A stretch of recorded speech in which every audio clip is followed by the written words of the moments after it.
Ayer en la apertura la hacía el presidente del directorio de la GESIC y el presidente del directorio de Ceibal, y me gustó, me quedó resonando muchísimo cuando iniciaron, dijeron, bueno, con la excusa de lo digital nos juntamos a intercambiar sobre temas cruciales, importantes en relación a la ciudadanía y que nos afectan a todos.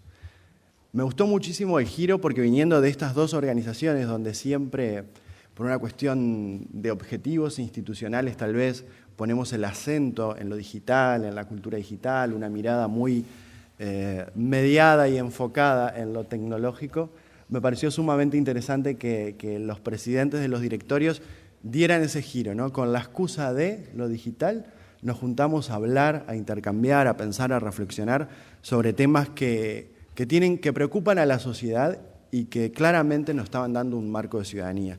Eso circuló a lo largo de todas las conferencias y charlas y talleres que hemos tenido a lo largo del día de ayer y en la mañana de hoy, donde nociones como lo público, lo político, la ciudadanía, un repertorio de metodologías, me parece sumamente rico esto señalarlo, porque los que venimos trabajando en estos temas, por momentos había cierta primacía de algunos modelos metodológicos y hoy por hoy aparecen estas cuestiones más participativas, aparece el codiseño, la implicación de los propios actores, de la voz, qué piensan. Bueno, creo que viene también en esta línea de la apropiación. Yo me hacía un pequeño esquema, uno hace unos 10 años que está en Ceibal, y cómo fuimos pensando desde el acceso a las tecnologías, y esa era una gran preocupación, la democratización, el acceso a las tecnologías, a pensar luego en los usos, ¿no? Y ahí también la academia nos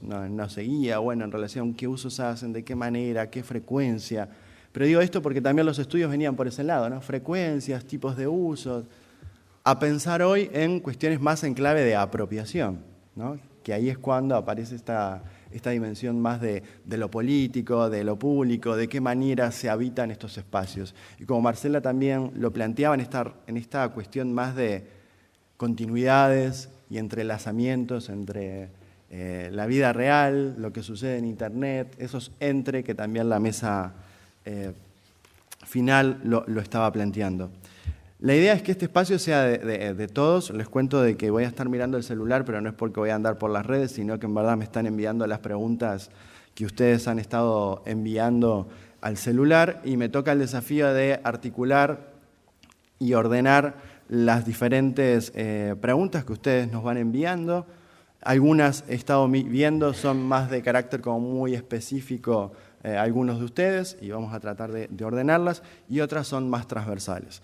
La idea es potenciar de que tenemos ya personas de distintas regiones, miradas de distintos países, organismos, algunos más vinculados al campo, otros más al diseño de política, otros a la academia, que nos puedan brindar justamente esa riqueza, ¿no? Lo que no vamos a encontrar tal vez en los libros, sino en la riqueza del intercambio. Así que bueno, les planteo hablar desde esos lugares, trayendo también el campo, trayendo lo que los actores piensan en los diferentes países, etcétera. Para arrancar, ¿no? Como una primera rondita donde todos tenemos unos minutillos. Nos enviaban una pregunta que viene por el lado de cómo hacer para contribuir a la apropiación de este espacio público, social, de Internet, en pro de disminuir las brechas. Y entre paréntesis nos ponían digitales. O sea, claramente está haciendo relación a esto de brechas preexistentes y este entrecruzamiento que planteaba Marcela, continuidades de unas brechas que a la vez se ven reflejadas también en las interacciones en Internet.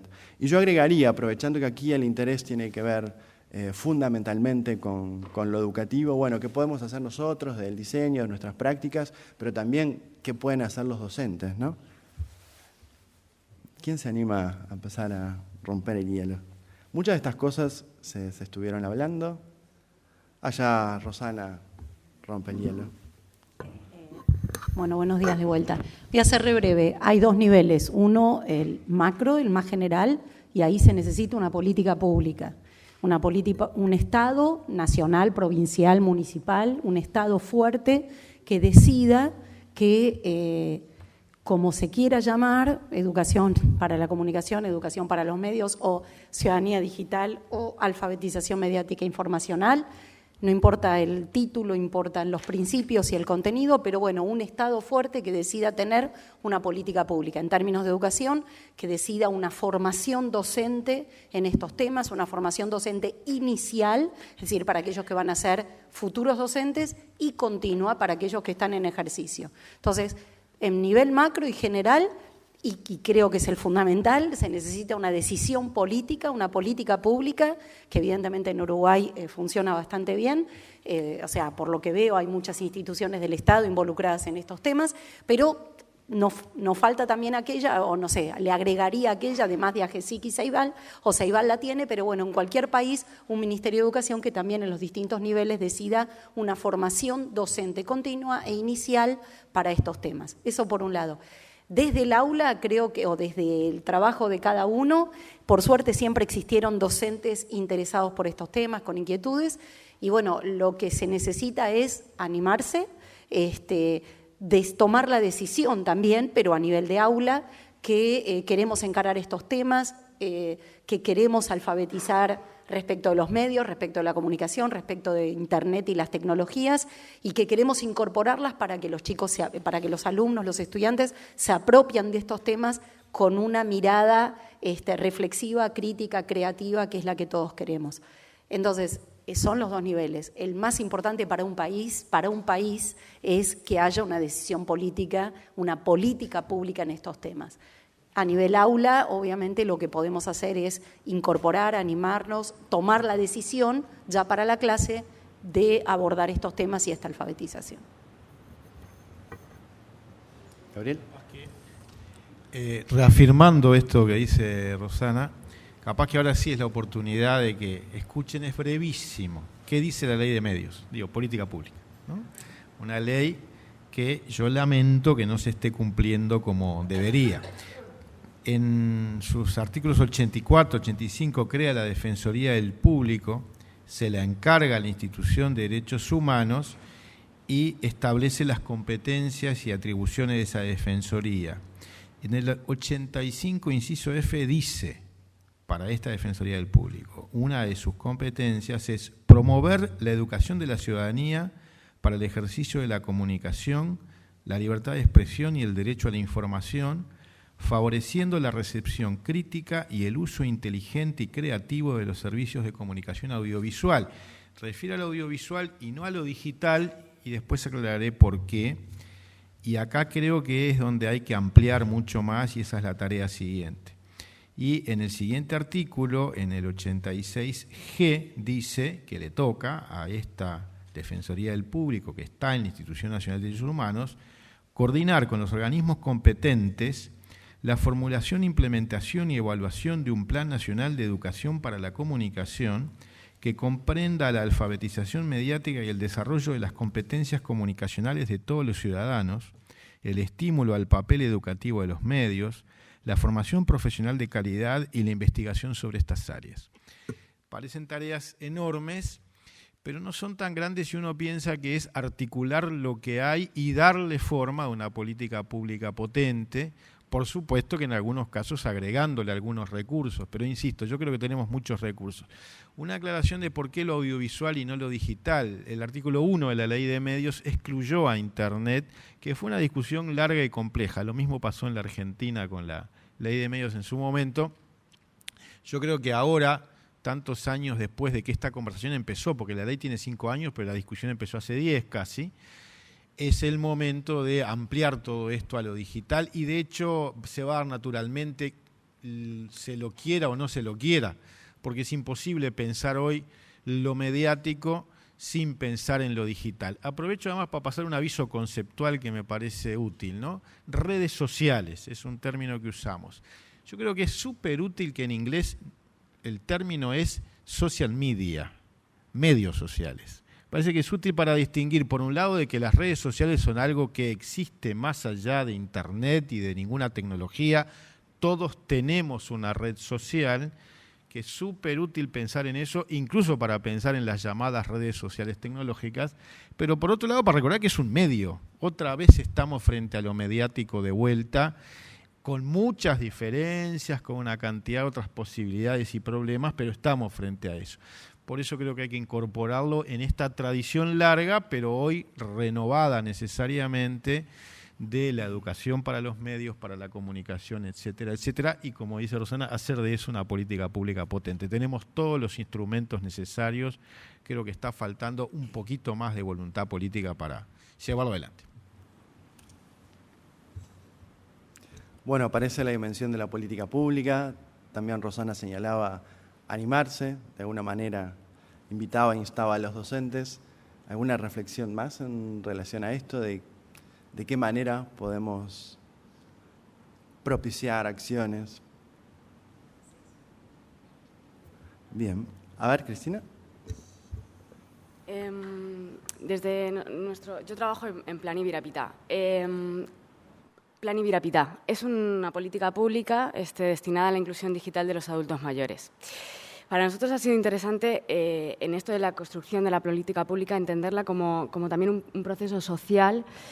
No hay inclusión digital sin inclusión social y en ese sentido hay una deconstrucción necesaria que hacer en torno a, desde lo que planteaba Marcela en el mundo Internet como una extensión de nuestro ecosistema social. Asimismo, dentro de ese mundo de Internet, las personas adultas mayores también están relegadas, hasta, como decía Mauricio, no adaptarse a la identificación que se nos asigna. Está planteado que los adultos mayores no están hechos para las tecnologías y lo reproducimos. Tanto es así que hasta el mismísimo Mauricio se sorprende cuando un profesor de informática jubilado desafía o estimula a sus alumnos. Entonces, desde la construcción de las políticas públicas, me parece que el trabajo de revernos y de pensar cuáles son los motores motivacionales que tienen que ver con la inclusión social y cómo cada actor, desde nuestro lugar, creamos mensajes, es una interesante forma de trabajar las acciones concretas. En nuestro caso, en Plan Ibirapitá, lo que intentamos es despensar esas cuestiones que tienen que ver con las barreras materiales, ¿no? El acceso, pero también mucho con las barreras emocionales o impuestas. El no puedo, el yo no sé o no es para mí. Me parece que es un trabajo también de todos en conjunto, ¿no? Desde las políticas públicas, la academia y también desde el ámbito familiar. Justo hay una pregunta que creo que podés desde Ibirapitá responderla y entiendo que también viene a punto de partida de la presentación de Marcela, donde nos dicen la ausencia de personas mayores entre los grupos vulnerables. ¿Es porque no son vulnerables o porque no se configuran aún como un grupo usuario? Yo no la voy a responder porque la hice yo. Misteriosamente. Hubieses arrancado por ahí, Cristina. Gracias, Cristina, por colaborar. Fue hace mucho rato. Perdón. Sí, totalmente. Fue una omisión por mi parte, pero quizá también hay muchos grupos. En realidad me centré en algunos y también dándole voz de lo que hago dentro de mi investigación, yo me enfoco en la sociedad civil organizada y en particular colectivas feministas. Entonces fue un sesgo desde como darle voz a esas experiencias y para un poco enlazarlo también con lo que veníamos discutiendo, en cómo apropiar ese espacio no solamente desde niños, mujeres, sino también desde otros grupos que pareciera no sé, adultos mayores o también indígenas, ¿no? A veces también está esa construcción de que los grupos indígenas están totalmente aislados de este tipo de tecnologías, pero vemos que eso no es así, todo lo contrario. Y para mí sería como realmente desde la sociedad civil, acentuar y quizá transmitir ese conocimiento de que hay derechos, de que tenemos derecho al acceso a la información, tenemos derecho a un Internet libre de violencias, tenemos derecho a que se nos respete nuestra identidad, nuestra imagen, como hacer mayor conciencia de ese Internet como espacio público y los derechos que vienen o la continuidad de nuestros derechos, como una invitación para defender también ese espacio público, porque también lo veo como un espacio público en disputa, las empresas con los datos, los gobiernos muchas veces también haciendo vigilancia, y entonces como en momentos se disputa, en momentos hay alianzas, pero también quizá para cómo apropiarlo, hay muchas cosas que se están haciendo desde la sociedad civil y creo que mucho la motivación es esa, tenemos que defender ese espacio, tenemos derechos y no nos vamos a salir, aunque haya violencia, aunque haya todas estas tensiones, ahí vamos a estar. Yo quería comentar algo, que tenía que ver con eso. En realidad, también yo me centré como en algunas cosas, pero nosotros tenemos un curso que se llama Comunicación en Políticas Públicas y hace unos años trabajamos con el Sistema Nacional de Cuidados. Entonces hicimos un juego que es todos cuidamos o hemos sido cuidados en distintas etapas de la vida. Entonces aparecía la niñez, la adolescencia, que vuelve a ser el gran agujero negro, la adultez y los viejos, ¿no? Y fue muy interesante porque es eso de cómo hay que trabajar también los sentidos que tenemos construidos. Nuestros estudiantes tenían construidos un sentido con respecto a los viejos que es, después de cierta edad ya moriste en algún punto y es, o te cuida tu familia y se sacrifica terriblemente, y estaba lleno de ejemplos, o te tiran en una casa de salud y tu familia es de una crueldad increíble, ¿no? Como anécdota, yo vengo de una familia valdense, o sea, de Colonia Valdense, que tiene un hogar de ancianos hace toda la vida. Mis abuelos a los 60 años ya sabían que iban a ir ahí, entonces me resultaba raro. Entonces, un grupo, solo un grupo más eligió trabajar con esa edad. Entonces descubrieron varias cosas. Una que no era todo tan así, descubrieron los clubes de abuelos que se divierten muchísimo, es un gran jolgorio. Y también un grupo fue ahí al cerro, al grupo que existe del Plan Ibirapitá. Y una cosa que le decían los viejos era, no somos los viejos de antes. Y en parte con esa idea de, parece que llegaste a los 65 y ya no puedes hacer más nada. No voy a entrar en detalle acerca de lo que hablamos, de que uno hace hasta mucho más edad, pero como divertirse y otras cosas, tomaban y estaban remamados. Sí, la gente toma también, come, toma y se divierte y hace muchas cosas. Pero con respecto al Ibirapitá apareció como eso de no somos eso que dicen con respecto a la tecnología y en particular el reclamo de un señor ahí de qué pocos libros que tenía para leer, que cómo no tenía acceso a todas las bibliotecas del mundo. Vos decís, son sentidos que no tenemos construidos. Es eso, la sorpresa que tenían ellas era, leen mucho, sí, ¿no? Pero no está. Entonces, parte de esto yo creo que es cambiar los imaginarios que tenemos todos. Con respecto a eso, por ejemplo, las personas adultas, además de todas las experiencias que hay súper lindas con respecto a los intercambios entre abuelos y niños en escuelas y un montón de cosas, pero decir, tenemos unos sentidos construidos que eso es lo que hay que trabajar y eso incluye mucho, aparecía mucho la idea de la tecnología, ¿no? Además de que mi papá es un fanático tecnológico y tiene más de 80 años, entonces yo tengo el ejemplo viviente de que no es tan así para todos los casos, por lo menos. Entonces, yo creo que ahí hay también para trabajar desde ahí, desde los sentidos construidos.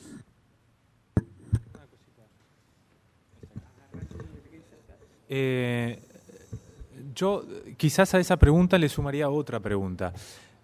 Yo creo que efectivamente tiene que haber políticas públicas, como decía Rosana, creo que también es súper interesante lo que decía Gabriel, ¿no? Es decir, de crear en una forma de aprender creando también, ¿no? Pero apropiarse ¿para qué también? La idea, yo me apropio de esa tecnología, pero ¿con qué sentido, digamos? ¿Qué es lo que yo voy a hacer con esa tecnología? ¿Me voy a apropiar de la tecnología para hacerme selfies y subir un material y la creación de cosas que, pueden no tener el interés educativo del que nosotros estamos hablando. Una apropiación para la participación política, para la participación ciudadana. Es decir, creo que también ahí hay, me parece que una dimensión interesante que es ayudar también quizás en esta educación, lo que tú decías en la comunicación, en un uso también creativo de esa apropiación. Quizás habría que ver también por eso insisto, digamos, que me parece que está efectivamente igual que antes cuando ustedes decían, bueno, era importante que tuvieran el acceso. Bueno, bien, ¿y qué hacemos después con el acceso? Es importante el uso, fantástico. ¿Y después qué hacemos con ese uso, no? Es importante la apropiación, pero ¿para qué es importante esa apropiación? Y me parece que ahí es un punto interesante a trabajar y me parece que es una dimensión que efectivamente está unida a estas cuestiones que están diciendo aquí. Tenemos evidentemente, por suerte, una base, tenemos políticas, lo que decía Gabriel recién. Bueno, ahora quizás falta articular eso y poder trabajar sobre eso, ¿no? En esa articulación. Y una cosa, es cierto lo que tú decís, me quedé pensando del adulto mayor, pero lo que me llamaba la atención de esta persona es más que fuera jubilada y vieja y que se haya retirado y que quizás, quién sabe, que es cierto, puede ser un prejuicio mío, pero había logrado esto, la apropiación, darle un sentido a la apropiación. Una cosa interesantísima que los estudiantes, justamente en esto, digamos, lograron apropiarse de la tecnología para hacer cosas distintas, intereses distintos, por fuera de solamente hacerse la selfie o jugar al videojuego, ¿no? Esto fue interesante. Digo, bueno, evidentemente esta es una de las mujeres que habría que llamar en esa articulación. Bueno, buenas tardes a todos. Yo, como mi hablado lo indica, soy de Medellín y voy a plantear un ejemplo que me parece bueno para proponer la discusión.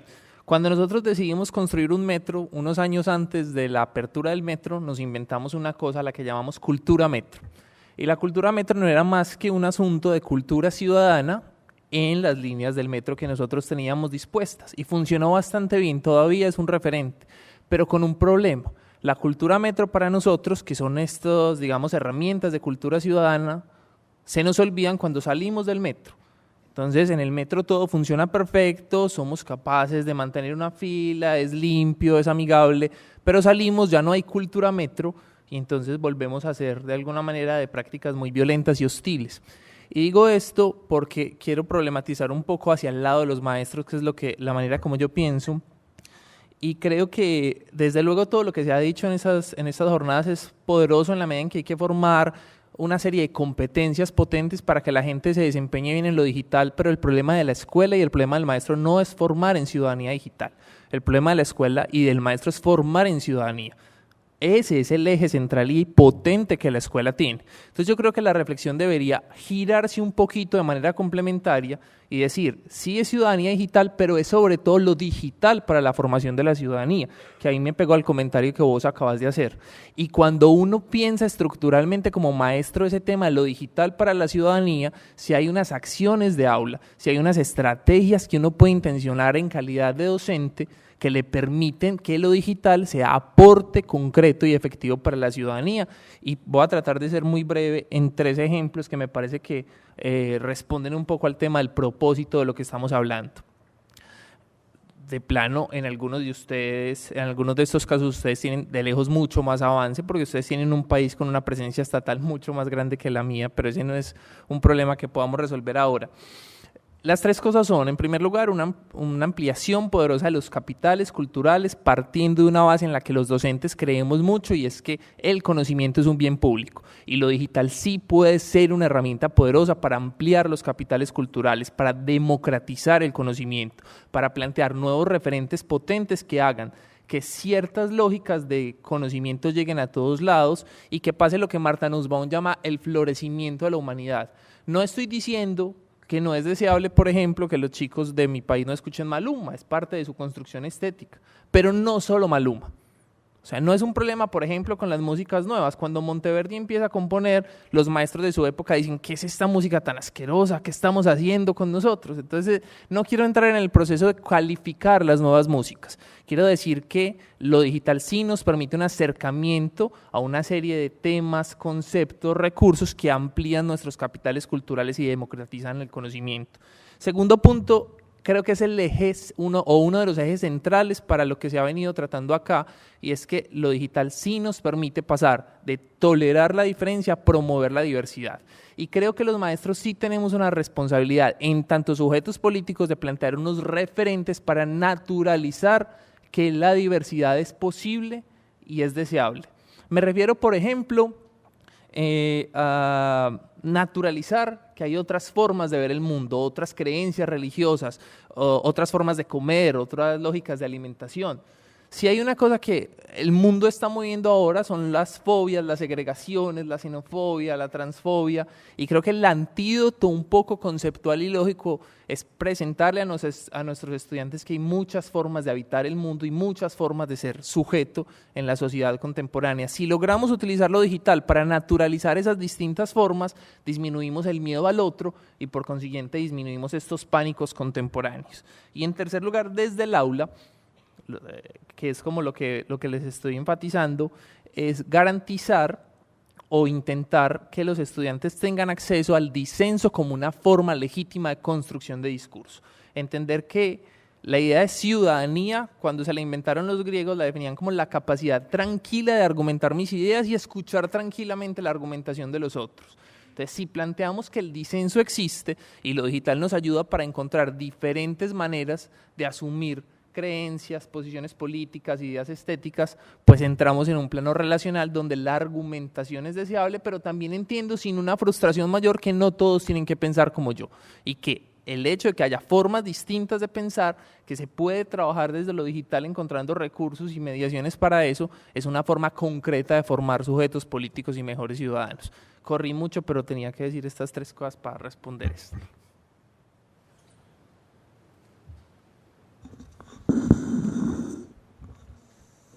Bien, aparece clarito el rol de la escuela en la construcción de la ciudadanía y de qué manera lo digital puede aportar. Yo voy a tener que ir avanzando con algunas preguntas que venimos recibiendo. Esta es para Rosana en función de la charla de ayer, que dice: ¿cuáles cree que son las claves cuando hablamos de ciudadanía digital en primera infancia?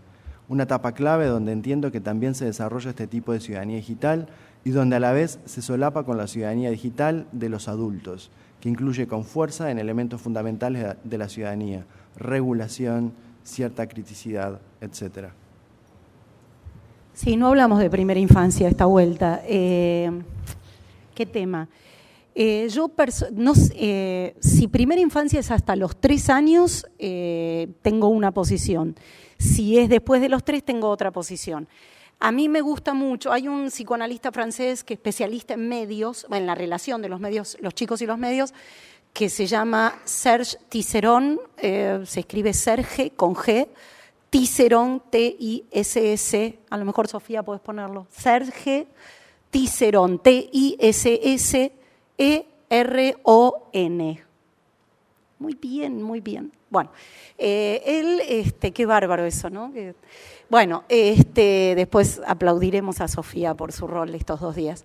Pero bueno, lo que quiero decir es que yo acuerdo bastante con su posición, que es una regla que a mí me gusta mucho, que la digo todo el tiempo en Buenos Aires cuando me llaman: ¿a qué edad hay que darle el primer celular? Bueno, todas estas cosas que preguntan los periodistas con frecuencia. A mí me gusta mucho la regla. La regla que él propone es una regla muy fácil de acordarse y muy difícil de implementar. Espero que aquí no haya madres de chicos chiquitos y se flagelen o se latiguen cuando la diga, porque es muy difícil de implementar.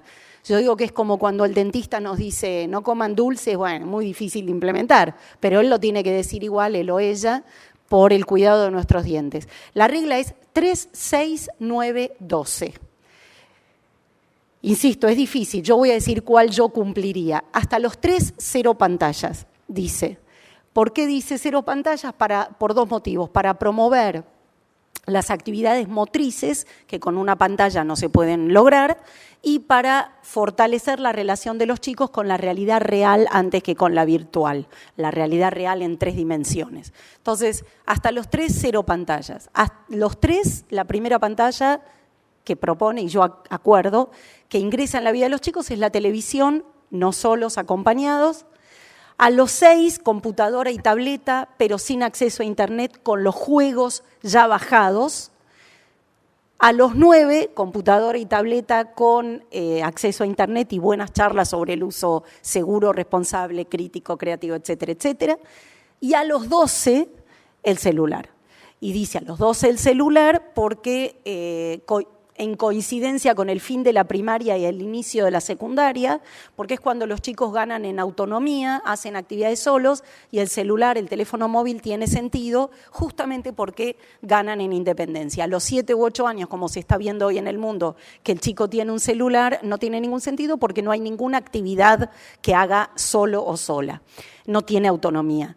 Entonces, sé que es muy complicado, 3, 6, 9, 12, pero siempre termino diciendo, al menos cumplamos la de las 2 puntas. Hasta los 3, 0 pantallas, por esto de lo motriz y por esto de la realidad real, y a los 12 entregar el primer celular, que tiene mucho más sentido que a los 7 u 8. Entonces, bueno, si primera infancia es hasta los 3 años, ya conté mi posición, que acuerdo con el psicoanalista francés.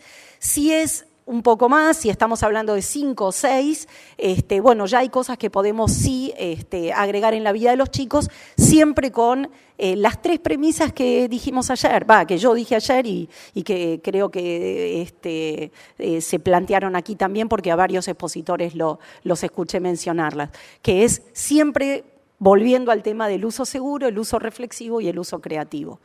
Mientras podamos abarcar estas 3, para cualquier edad, excepto de 0 a 3. Espero haber respondido. Bien, vale aclarar que por la tarde vamos a tener una mesa justamente sobre el tema de ciudadanía digital en primera infancia. Y también resaltar que hace unos 15 días o un mes,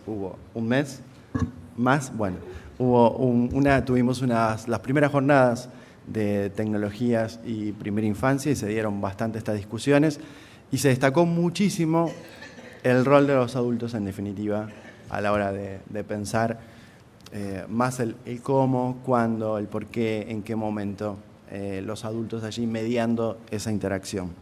Nos llega una pregunta para Marcela, que dice, ¿qué países de Latinoamérica están más relegados en lo que refiere al abordaje de la violencia de género en el espacio digital?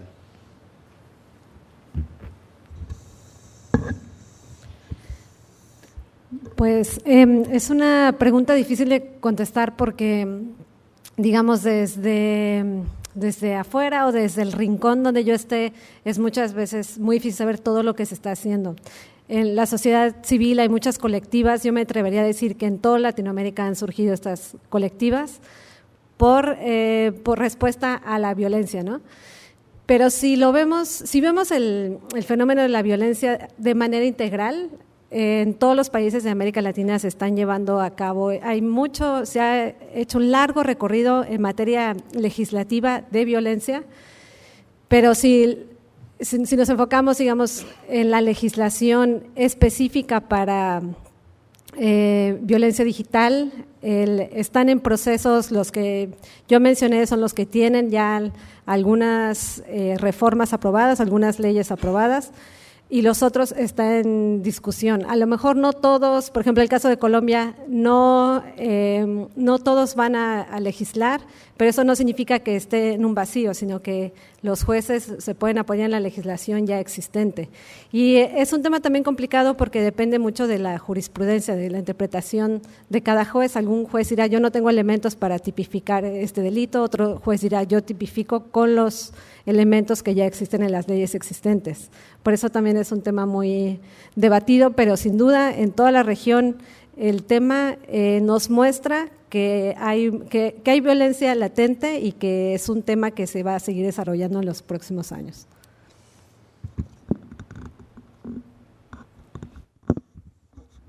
Bien, tengo 2 bien cortitas para Mauricio. Una que dice, Mauricio, los datos que muestras agradarían a cualquier docente. ¿Los datos fueron relevados sobre todos los estudiantes o sobre una muestra menor? Y ¿es posible replicar esta investigación en otras partes de nuestro país?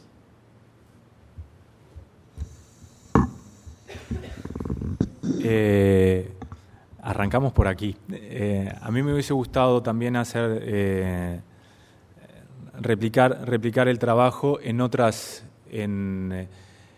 liceos y quizás también en liceos que no fueran de contextos desfavorables, para ver justamente también ahí en la comparativa qué era lo que estaba pasando en otro tipo de contextos.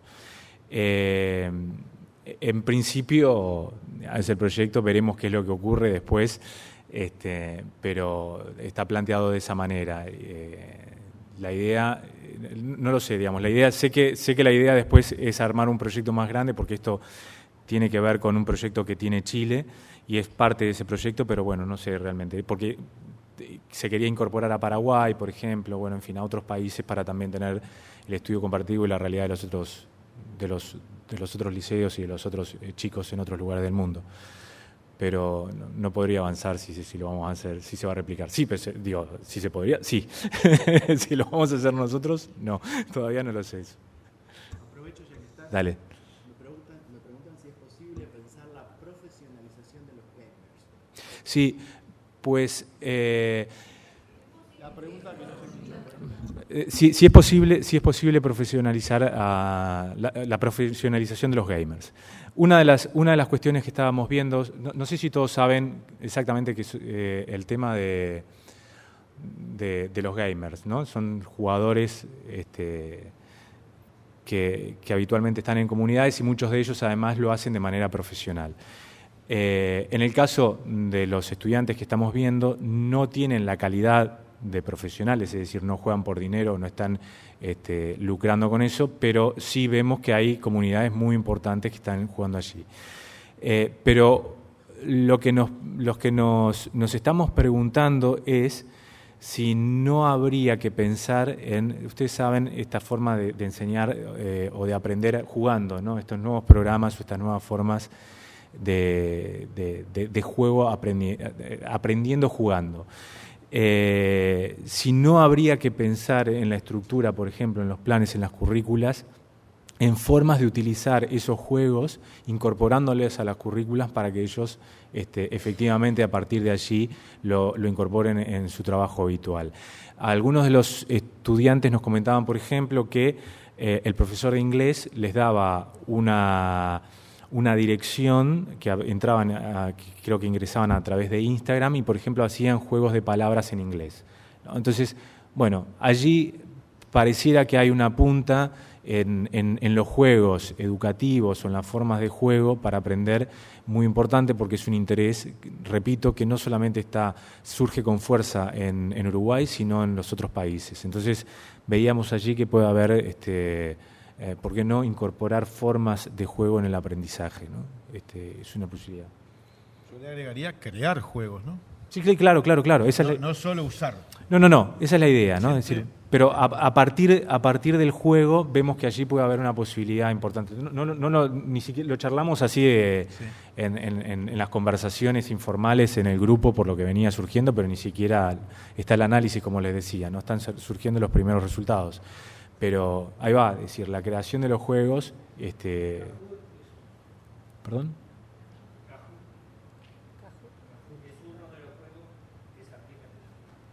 ¿Pero lo aplican todos? Claro, lo que vemos allí, por ejemplo, en los liceos, es que muy poquitos docentes utilizan bueno, ahí va, digamos, pero no es lo habitual, o por lo menos no surge en los talleres ni en los grupos de discusión que los docentes incorporen a las tecnologías o el juego en la enseñanza. Solamente algunos casos muy puntuales. El profesor de inglés, el de informática, te decía, ¿no? Pero bueno, es un camino. ¿Y cómo te funcionó? Entonces, claro.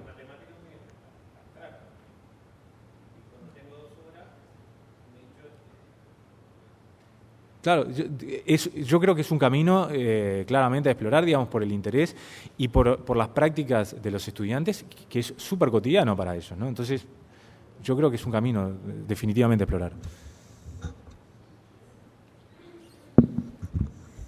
Tengo otra que creo que es para Cristina, pero espero que no la haya hecho ella misma. ¿Es el trabajo intergeneracional una estrategia para la reducción de las brechas? Sin duda. Sí. Nosotros, en Plan Ibirapitá, nos hemos asociado en una asociación muy virtuosa con Plan Ceibal, que para eso somos familia. Y, por ejemplo, desde programas como Aprender Todos, vemos constantemente cómo las dos puntas del cinturón son muy adaptadas a unirse. Entonces, desde diferentes lugares, yo creo que una de las cosas que les une es que son visualizados por la sociedad en su conjunto como etapas en las que poco pueden aportar a el conocimiento. O sea, de los viejos nos cuesta... en el imaginario colectivo hay una idea de sabiduría muy, muy asentada, pero sin embargo a la hora de usufructuarla no es así, no pasa. Y en los jóvenes nos damos cuenta de que hablamos, por ejemplo, de su incorporación de las tecnologías o las herramientas digitales como las hacen de goma. Y sin embargo nos cuesta mucho ir a preguntarles a los jóvenes cómo hacemos determinada cosa.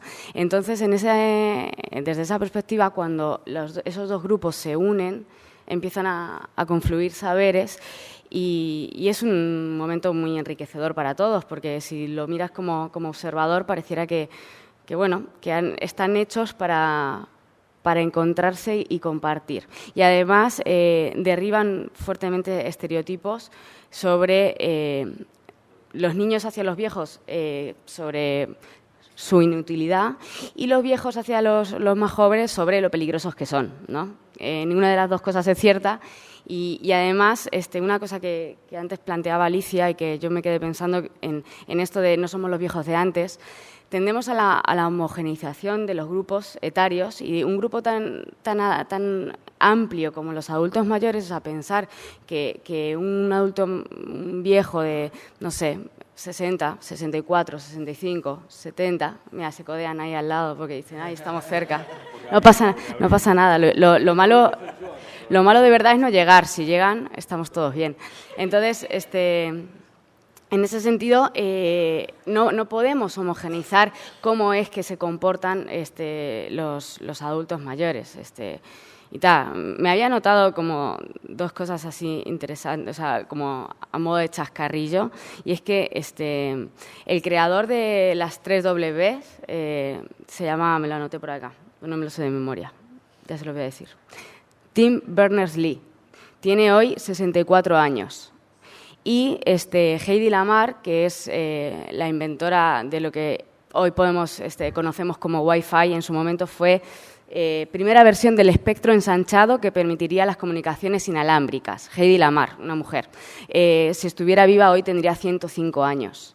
Si no podemos aprender tecnologías de esos viejos, pues tenemos un problema de percepción, ¿no? Parece que solo sabemos los que sabemos, pero no. Sabemos, los que parece que no saben, también saben. Esos dos grupos etarios, sin lugar a dudas, saben y es muy rico cuando se juntan. Sí, no hay como la posibilidad de habilitar, dejar hacer y generar el encuentro para ir deconstruyendo esas cuestiones. Ya que justo miro a Alicia y a Gabriel, ¿en la institución se realiza algún tipo de formación a la que podamos acceder? En realidad, dos cosas. La universidad tiene un sistema de educación permanente que funciona de maneras como muy diversas, pero donde sí, de alguna manera, más allá de las ofertas, se pueden generar demandas. Es decir, bueno, nos interesa, porque en realidad a veces lo que pasa es que se abren un montón de cursos que no va como mucha gente, entonces nosotros de hecho hemos como desistido porque era como mucho esfuerzo y después no cuajaba mucho. Sí estuvimos hace poco, en realidad, en el interior, en Maldonado, haciendo un curso donde eran justamente docentes en relación a estas temáticas. Esa es una. En el caso nuestro, además, tiene esa cosa de nosotros generamos acuerdos con otros para hacer cosas que no son infinitos, porque tenemos ciertas capacidades, pero esa cuestión de generamos acuerdos con diversas organizaciones para generar procesos, sobre todo a partir de los cursos con nuestros estudiantes. Entonces vamos al liceo, vamos a UTU, vamos a centros juveniles, vamos a distintos lugares, que eso también es como una vía de entrada, y si no podemos inventar otro en nuestro caso. Pero claro, tiene que estar como integrado, porque lo que no nos entra es una cosa que ande descolgado por acá y que sea única, porque si no entra la rueda no nos da la capacidad, pero sí esa posibilidad de establecer o diálogos o incluso encuentros puntuales también. Ahí yo creo que hay como una posibilidad. En realidad lo que nos pasa es que hemos invitado a un montón de gente a hacer esto de investigar juntos con metodologías participativas, etcétera. No nos da mucha bolilla, digamos, ¿no? Porque no es tan fácil. En los centros juveniles hace como 10 años que trabajamos, les devolvemos cosas, trabajamos con ellos, y qué rico todo, nos vemos, ¿no? Vemos a los estudiantes en el centro juvenil y no sé qué, pero sostener procesos no es tan fácil para mucha gente que tiene mucho laburo, tanto docentes como docentes de educación no formal, como los que trabajan desde otros lugares. Entonces yo creo que ahí es como encontrar la manera en que sea razonable para las partes también, por lo menos en nuestro caso. Después, además, hay otras facultades que tienen otras cosas, ¿no? A mí me ha pasado mucho, por ejemplo, yo trabajé en programas de extensión universitaria en territorio, y ahí, por ejemplo, me pechaba todo el tiempo con la gente de robótica, ¿no? De Facultad de Ingeniería, que hace montones de cosas. Los centros educativos comunitarios, no sé si hay alguien acá, de UTU, una de las líneas que tienen es audiovisual, otra línea que tienen es robótica, por ejemplo, ¿no? Entonces, digo, hay también como muchas otras cuestiones en la universidad, y hay que encontrar esos enganches, decir, bueno, qué posibilidades hay, qué programas hay, etcétera, y ahí, por eso digo, articularlos. No, solo una cosa, reforzar lo que dice Alicia.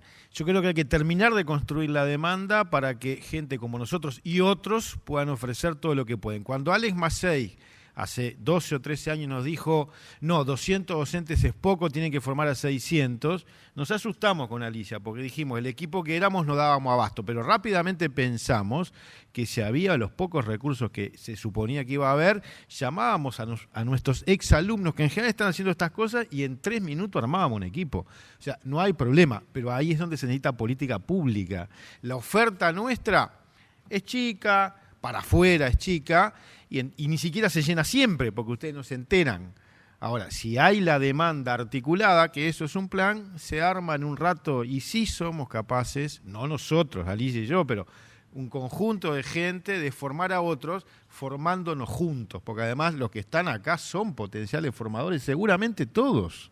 Digo, todos ustedes tienen, me parece, sospecho, una experiencia súper rica que hay que volcar, hay que poner en común, y saben cosas que nosotros no sabemos, están haciendo cosas interesantes. Lo otro que quería subrayar con esto de lo generacional, que efectivamente yo creo que hay un mito, cuando ustedes confírmenlo en todo caso, cuando se dice y parecemos todos pensar que los nativos digitales son capaces de hacer un montón de cosas que los viejos no, más o menos, la constatación que tenemos con Mauricio, que hemos trabajado en varios proyectos y seguimos trabajando ahora, es que Internet trajo un montón de posibilidades para que la gente haga cosas, pero que la lógica de sobre todo consumir sigue dominando, igual que la vieja lógica mediática, sigue siendo así también en los jóvenes, en todas las franjas de edad. El tipo hoy viejo, capaz que como yo, que era creativo de siempre y sigue siendo súper creativo con o sin Internet, y si tiene Internet y aprende un poquito, vuelca ahí su creatividad. Y los pibes que se viven consumiendo. En esta investigación de ellos, yo le preguntaba ahora al oído a Mauricio, ¿qué registran? Alto consumo, baja producción, muy baja. Por eso yo insisto, hay que generar eso otro en los espacios educativos, capacidad de crear inteligentemente. Eso sigue siendo necesario, igual que cuando solo había la televisión. Me parece que ahí no cambió tanto el asunto. En todo caso, se incrementó por 1000 el consumo y nos llenó todos los espacios de vida. Pero ¿cuánta producción hay? Y bueno, y después ya entra una calificación más compleja. ¿Cuánta producción interesante hay? Porque una cosa es copiar, reproducir un poquito, otra cosa es producir interesantemente. Parece que ahí los docentes tenemos un rol enorme para estimular, ¿no? Apropiación fuerte, en serio, no solo de la tecnología, sino la capacidad de contar, de decir, de crear, de inventar, de armar buenas historias y contarlas con los recursos que sean. Bien, voy por una última específica y después una general, que el que quiere se suma. ¿El término minorías tiene correlación con una dimensión de peso demográfico o solo está asociado al lugar que ocupan en una relación de poder? Hay varios que tienen ganas.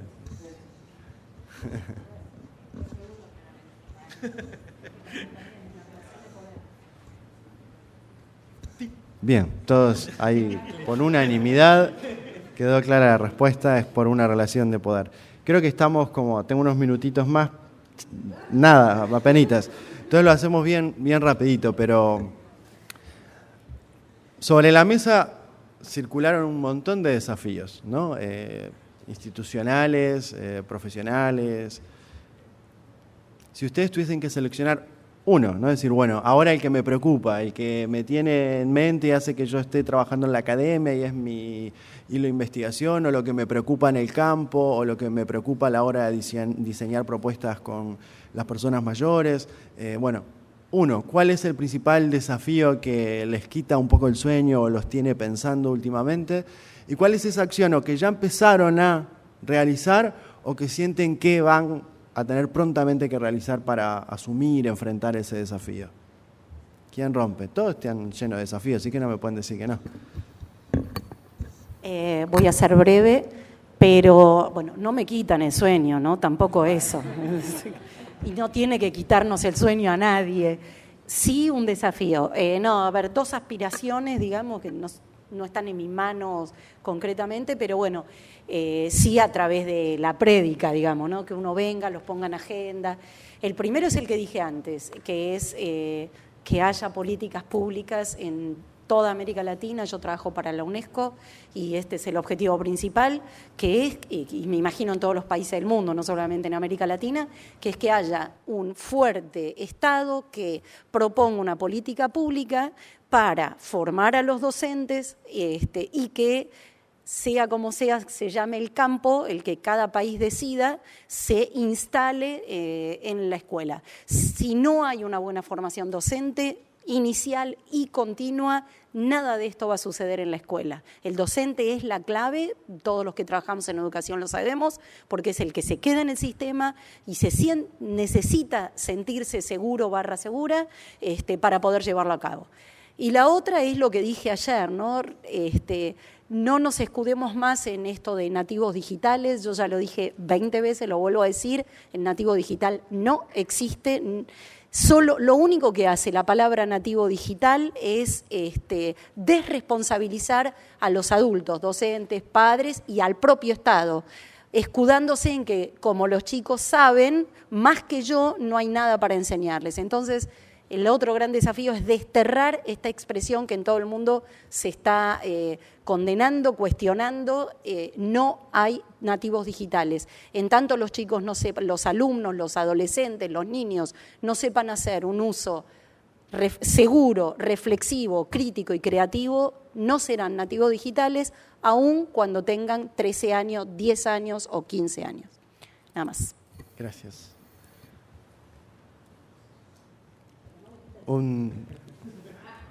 ¿Desafíos? ¿Acciones?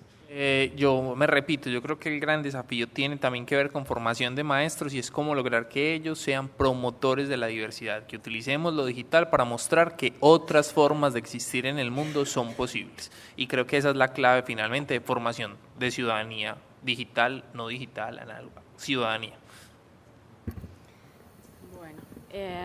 Yo también me repito un poco. El desafío sería entender la inclusión digital como un derecho para todos y todas y, por tanto, convertirlo en inclusión social.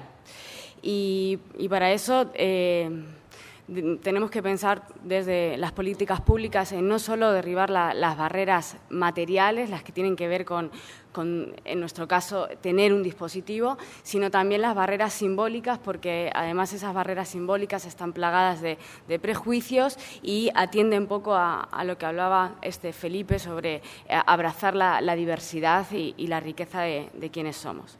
El desafío para hacerlo, bueno, las acciones yo pensaría en trabajar en la demanda, ¿no? en generar una oferta que vaya empujando cada vez más fuerte a la demanda y que la demanda, también estoy de acuerdo en lo que decía Mauricio de qué demanda o para qué, en nuestro caso claramente para sentirse parte de la sociedad en la que vivimos. Entonces, una demanda educada, que nos exijan cada vez más. Vamos en orden. A ver, es como ir uniendo cosas. No, pero yo creo que una cosa que suena muy genérica, pero que es eso, poder problematizar los sentidos construidos, pues yo estoy de acuerdo con eso. Yo con el bullying tengo un problema de su uso, que queda congelado ahí, ¿no? Hay un montón de cosas que me parece que hay que problematizar los sentidos construidos, no dar las cosas por obvias y en parte retomar esa frase que estaba allí, que es el derecho de todas y todos a ser vistos e oídos, a tener voz y protagonismo en lo público, que necesariamente va a ser conflictivo además, porque si no también a veces... Por eso yo digo, entre la convivencia sí, pero no es que todos querramos lo mismo al mismo tiempo en el mismo lugar, y eso es parte de lo que también hay que trabajar y ver cómo se expresa y se dialoga a partir de eso, ¿no? En la ronda, estoy de acuerdo con todo lo que se dijo antes, entonces como no lo voy, pero súper de acuerdo. Entonces como no lo voy a repetir, yo digo... Capaz que si tengo que expresar hoy el desafío, como acá hay muchos educadores, yo diría rescatar los legados de viejos maestros que nos enseñaron tanto hoy, que nos siguen enseñando. Y menciono solo a dos, a Gesualdo Sosa, que se ha recordado tanto últimamente, si no lo conocen, léanlo. Impresionante la capacidad de despertar creatividad en sus alumnos. Eso es lo mismo que tenemos que hacer hoy en un mundo muy distinto, pero es eso lo que tenemos que hacer hoy. Y también a Julio Castro, cuyos huesos encontramos hace algunos años, que para mí sigue siendo una fuente inagotable para pensar los temas de hoy, cuando hablaba de aquel librito que está en internet, ¿no? El banco fijo de la mesa colectiva. Era un cambio en el mobiliario, pero era un cambio radical en la educación, donde la conversación del alumno pasa a ser clave, donde la conversación del alumno no molesta, donde es la esencia del hecho educativo. La capacidad de crear de nuestros estudiantes es la clave del asunto, y que los maestros, los educadores, todos seamos capaces de estimular esa capacidad de crear. Eso es lo que llena de sentido cualquier espacio educativo. Si solo consumimos, no alcanza. También me sumo a todas las propuestas, a los desafíos que no les quitan el sueño al resto de los colegas. Y quizás uno de los desafíos que estamos trabajando también con Gabriel, y con esta idea de la apropiación para qué, y la participación. Los proyectos que estamos haciendo, vemos, como bien decía Gabriel, en el caso ahora que estamos investigando, los jóvenes consumen mucho y producen muy poco. Y en general, cuando ustedes miran la participación, ya sea en estamos midiendo la participación en muchos terrenos, la participación política, la participación en el entretenimiento, la participación en la publicidad, etcétera. Y vemos que la participación es bajísima, pero muy, muy, muy, muy baja. Entonces, quizás esta idea de la apropiación con la participación, pongo un ejemplo para ver si puedo aclararlo. En España existe la Fundación Cibio, por ejemplo. La Fundación Cibio es una sin fines de lucro y lanzó una campaña que se llama ¿Quién manda aquí? Entonces, la idea era decirle a los ciudadanos, pedirle a los ciudadanos que sacaran fotografías de todos los lugares donde se estaban inaugurando una obra. Entonces, les pedían a los ciudadanos que llegaran ahí, sacaran una foto del día oficial y que pusieran los nombres de las personas que estaban allí. El presidente, el arquitecto, etcétera, etcétera, etcétera. Y se la mandaban a Fundación Civio. Fundación Civio, con el Big Data, lo que hacía era, a partir de todas las fotografías que enviaban los ciudadanos, era hacer un mapa del poder. Y lo que hacían era rastreaban cómo, por ejemplo, el arquitecto tal en realidad respondía al poder de fulano de tal, que siempre le daba las licitaciones, etcétera, etcétera, etcétera. Entonces, esta forma de apropiarse de la tecnología y de participar genera también una apropiación, una transparencia de las políticas públicas, y es una forma de control. Entonces, creo, otra vez en la creación, sin repetirme en todas las cuestiones que tienen que ver con el tema de la educación, etcétera, me parece que también es un ejercicio en la forma de reforzarnos como ciudadanos, y con una apropiación de la tecnología, vuelvo a insistir, en el cual nosotros podemos defender, ya sea digital o no digital, digamos, sino reforzar el rol de ciudadanos que nosotros tenemos a partir de esta herramienta. Y me parece que eso es una cosa clave, y sí me preocupa mucho lograr esta apropiación con carácter participativo por parte de la gente. Para mí, uno de los mayores desafíos de la ciudadanía digital tiene que ver con la generación de alianzas entre diferentes públicos, donde cada público pueda ser escuchado, sea para crear una política pública, una legislación, una campaña, donde no solamente se le dé voz a quien tiene poder en ese momento, sino que realmente se pudieran escuchar la diversidad de voces, o de alguna manera dialogar o negociar para esa campaña, y para así evitar sesgos o este dominio de poder de ciertos actores en el espacio público. Bueno, les agradezco muchísimo. Estamos sobre la hora. Realmente muchas gracias por las reflexiones. Gracias a ustedes por la pregunta y la atención. Y ahora se nos viene el cierre, ¿no? Bueno, muchas gracias.